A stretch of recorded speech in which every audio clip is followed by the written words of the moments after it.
グランプリ開幕戦は初出場になります。ローキックを放っていきました。とにかく前に出てパンチを繰り出していくというね。はい、新旧の剛腕対決にもなります。22歳のカティナスと強烈なローです。36歳マイティーモー。これだけのメンバーでちょっと緊張してるかもしれないですけど、カティナスですね。ここ乗り換えたらね、ワープコースになる可能性がありますが、強烈なサモンフックを放っていきます。マイティーモー。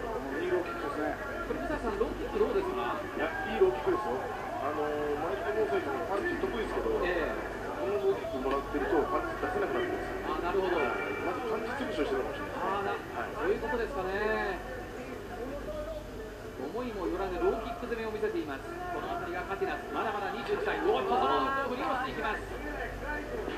いやー、のりかさん、左、これぞ K1 っていうね、2人の戦いになりますが、そうですね、パンチャー同士ですからね、やっぱしばらくこのね戦いに期待しますね。パンチの一つ一つが当たれば、武蔵さん、一撃という戦いなんですね、これ。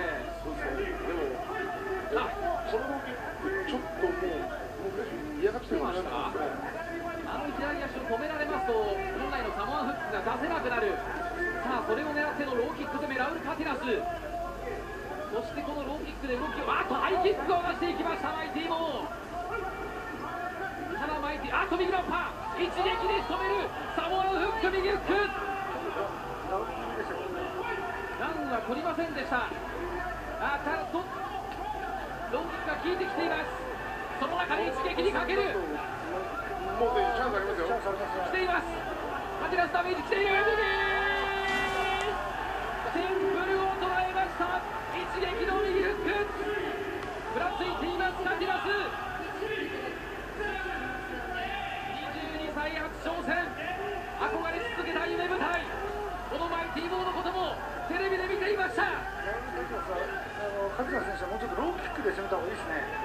やはり一撃では上マイティーモーにあります。さあ残り30秒。